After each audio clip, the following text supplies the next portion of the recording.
Live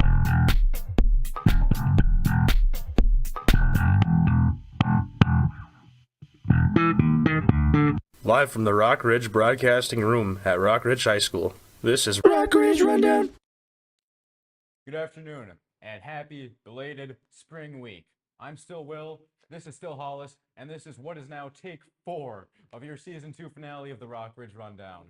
Rock Ridge Rundown is your weekly news broadcast put together somewhat by the Journalism 1 and 2 classes. Today is not Friday, May 23rd, but we still hope your day is going well, and we definitely still have several stories to get into this afternoon, so let's get right into it. The end of the 2024-25 Rock Ridge school year is rapidly approaching, with the last day of class on May 30th. Yet for our graduating class, this end is only the beginning of a new chapter in their lives.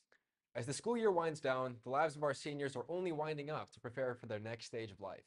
The senior trip to Valley Fair on Thursday, and with seniors busy doing their finals, working, and figuring out their graduation and grad parties, this trip will be a great time for a fun break for them. When we asked him about one of his favorite parts of being at Rock Ridge, senior Charles Hurricane Allstrawn said, "Miss Parker's the best teacher in the North." While Rock Ridge will soon be losing its senior class as they move into the adult world, a new group of fresh faces will join the roster of Rock Ridge students, here to stay until it's their turn to move beyond school and adjust to the world outside. Cole Meyer, known by many different names like Dad, Mr. Cole, Sea Dog, Legend, and many others, was a student teacher at Rock Ridge High School while finishing up his senior year at the University of Minnesota Duluth. While he was here, he was very well liked and appreciated by the students he helped with, and if you happen to be lucky enough to be with him, you'd most likely find him in your English class as he was working to become a math teacher. My mistake, an English teacher. The schools of Rogers Middle School and Elk River Middle School were lucky to accept him, but he'll forever be remembered by students of Rock Ridge. We even got a quote from him where he said, and I quote, "My time at Rock Ridge is something that I will cherish for the rest of my life. I immediately felt accepted into the Rock Ridge family. I had amazing cooperating teachers with Mrs. Greenlee and Mrs. Clennon. It was wonderful to get to know the other faculty members as well as the wonderful students. I loved the 4 months I spent here, and I can't wait to see the great things these amazing students are going to do. And while I graduate from Mesabi East, I am proud to say that I will also always be a Wolverine." He touched many hearts in this school, and we all wish him the absolute best of luck in his future endeavors. Thank you, Cole. You won't be forgotten. And now, after this short break, we'll be right back with last weekend's forecast.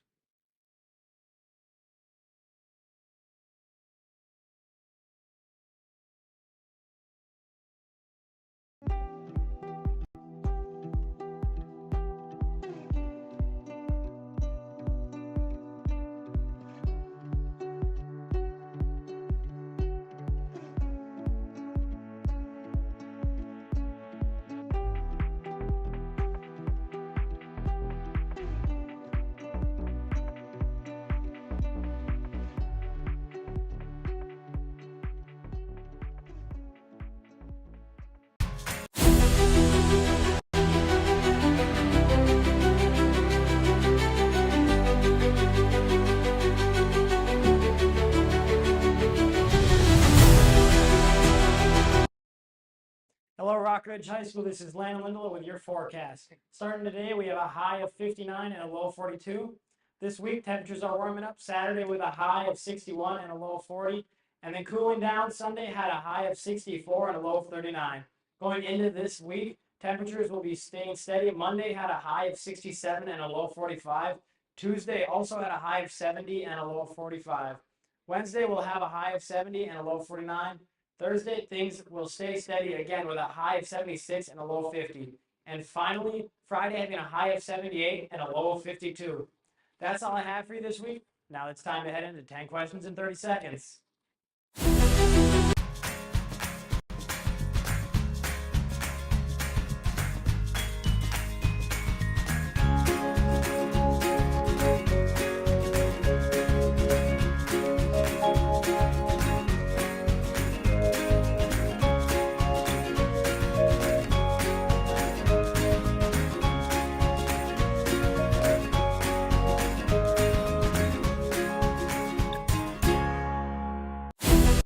And now you're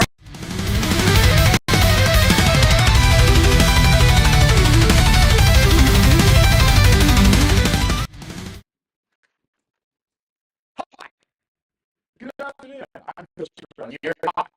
Welcome to the Coach's Corner. We'll look at the sports news that we had. This is last week's edition, so it might not be true. It's Tuesday. The Wolverines softball team had their playoff game starting at number 3 in the 7th AAA bracket. The first game they played here on Tuesday is number 16 in high school. And the Wolverines domination, winning 12-2. The Wolverines knocked Hibbing right out of playoffs. When we asked about how the team did, Coach Darren Aho said, "We played like a playoff team today. We can still be better, but we can still do better. The key thing right now is to look forward, not behind us." Their next game will be tomorrow at Braun Park against the number 2 seed Cloquet High School. Good luck, girls, on your semifinal journey. We had even more happen this past week, starting with boys and girls golf going into Hibbing last Friday morning and track hosting a meet on Saturday. Our girls must have been feeling a little bit feisty as they scored first place with 177.5 points. However, our boys did not have the sauce and could only pull off third place, scoring 151.5. Speaking of which, make sure to check out how I, Coach Ebro, do at the meets by following Ethan Bothros on Instagram. Moving back to last week, or 2 weeks ago, because this isn't last week. On Wednesday and Thursday, our varsity boys tennis managed to go out to sections in Cloquet and managed to win. However, due to one of our writers coming down with an awful case of senioritis, we can't say for sure who they beat. But that's okay. All that really matters is that our boys are state bound. And then we think they'll have a serve at state and like they have all season. That was the rest of the big stuff we had happen this week. Now bear with my jive, watch us live, and don't get slimed next week in 5. The Wolverines ended their regular season yesterday with an impressive 5-2 win over the Proctorville's at Siebert Field during a trip to the Big M. Will Camp. Was named player of the game after throwing a 8 strikeout complete game while also contributing with an RBI at the plate. The Wolverines await their seeding to carry on the 5-game win streak into the Section 7A playoffs. Junior Roy Scuffy claims, "We are hot at the right time, and the boys are buzzing." Brackets should be coming out sometime next week, in the upcoming weekend, and the Wolverines should play Wednesday, the 28th. On top of all that, we had some more happen this past week, starting with boys and girls golf going to Hibbing last Friday morning, and the track team hosting a meet. This is the same story I've already read once. How you guys doing? Last one of the year? Wow, that's the fastest 5 minutes I've ever seen, and hopefully it felt good for you too. Our athletes have been taking a long weekend off, hopefully to enjoy some Memorial Day get-togethers and grill some hot dogs and patties with the family. After that long weekend, we're back on Tuesday morning with the girls golfers going to the quarry for the sectional tournament, proving the boys aren't only the ones who can push it into the hole. The boys will be back on Wednesday and see how the boys track and fielders going to North Branch and girls headed to Cloquet, both for sections. Good luck to all of our track athletes out there. Hopefully we can keep it up for this one. On Thursday, we'll see the boys golfers heading to the quarry for their very own section finals. That's all I have for this. That's all I have for you this week, month, and year. See you next time. Thanks for hanging with me at Coach's Corner.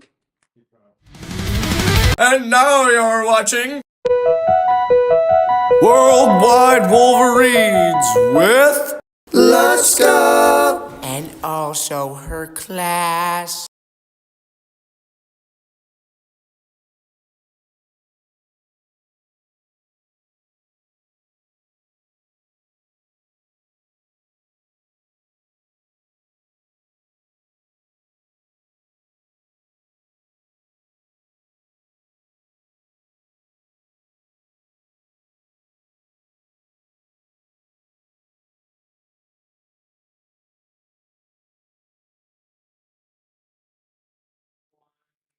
Next week is the one and only, well, this week is the one and only last week of the 2024-25 Rockridge school year, which means that summer will officially be in season. Now, I know all of you school-loving nerds will disagree with me, but I've been looking forward to something for quite some time now, and not just because I don't have to worry about not showing up to First Hour anymore, and not because it's also sundress season. I'm also excited because of all the amazing things that summer has to offer, and this summer looks like an especially good one. Summer is one of the absolute best times of the year to do dumb stuff with your friends, spend time with your family, go on vacation, get a nice tan, maybe go out to the lake, maybe get a job, and the list goes on. Those are just some of the endless possibilities that you could do during your summer. Speaking of activities during the summer, if your schedule is open, mark down the date for this year's Water Carnival. It's taking place from Thursday, July 24th, all the way through Sunday, the 27th. Not only is Water Carnival a 4-day fest packed to the brim with fun activities, but your very own favorite band, Rhetorical, will be opening up for the notorious cover band Hairball. So now, without further ado, let's take a look at how pumped Rhetorical themselves are for this event. We will not be doing that. But what an exciting event. For me, seeing this band live will definitely be one of the highlights of my summer. But the Water Carnival isn't the only exciting event in northern Minnesota this summer. Don't forget about events taking place on the 4th of July, such as the parade and street dance in Eveleth, as well as the other various fireworks shows all around the Iron Range. So this July, to celebrate our American independence, consider pulling up to one of these events. Summer is probably the season where families tend to go on vacation the most, and whether it's to a hot and humid state way down south, or a cool and breezy city on the east or west coast, or somewhere just in the great state of Minnesota, a vacation is a great way to just take a break from life. Right now, we'll hear from a couple students from Rockridge High School about where they have their getaway planned within the next few months. My apologies. Regarding school clubs and sports teams this summer, many students in the Rockridge High School band won't be putting away their instruments yet, due to marching band starting up once school is out of session. Run by the one and only Mr. Schumal, the band will be playing at many fun events such as the Land of the Loon and 4th of July parades. So if you plan to be at one of these events, be sure to be on the lookout for your Rockridge Marching Wolverines. State for track and field is always an exhilarating and exciting couple of days, especially with Rockridge normally sending quite a few athletes each year. If you're interested in watching the state meet, it will take place June 10th through 12th. Our very own boys varsity tennis team also made it to state. The state tournament will take place from June 2nd through the 4th, with individuals taking place right after.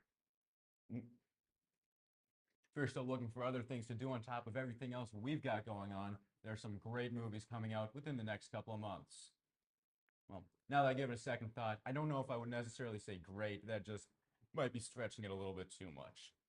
Starting on, not today, but last Friday of all days, Mission Impossible: The Final Reckoning officially came out in theaters. And to be honest, I thought that ending this movie series would be Mission Impossible within and of itself. But with this quote-unquote final installment, I'm proven wrong for now. Another series that just seems to have been around forever is Jurassic Park, and Jurassic World Rebirth will be coming to theaters this July 22nd, with the first movie having come out in 1993. That's 32 whole years of prehistoric CGI, which thankfully has evolved quite a bit. I myself do plan to see the film, but personally I feel like these movies are becoming more and more just about making money by nostalgia-baiting old heads, rather than just telling a worthwhile story. Finally, Superman comes out on July 11th, officially kicking off director James Gunn's take on a live-action DC universe. And based on the trailer so far, this one might actually show some promise, so I'd consider marking the date down. Wow, there is a lot of stuff happening this summer. We hope you passed all your classes this year, and we especially hope you're excited for the next 3 whole months out of school. The other past Monday, May 19th, the Rockridge High School Choirs played in the Performing Arts Center at 7 p.m. for their spring concert. The high school choir consists of cantori, bel canto, and a cappella. Cantori is all male, bel canto is all female, and a cappella is a mixed choir which requires an audition to qualify. Cantori played Dover Beach by Meredith Tompkins, Holloway Joe, a traditional sea shanty with Nicholas Hazen singing as a soloist, and Shine On Me, bel canto cover. Played Homeward Bound by Marty Keene, with Leah Burda singing as a soloist, Changes by Audrey Snyder, and I Dreamed of Rain by J.U. Garrett, with Aaron Troutbein singing as a soloist. A cappella played Weep O' Mine Eyes by John Bennett, If Music Be the Fruit of Love by David Dickoff, and River Judah, and Let the River Run, which the last of which featured Mr. Schumal on percussion. The choir also featured Miss Esther Halbert playing piano as an accompaniment on all pieces. What a way to end a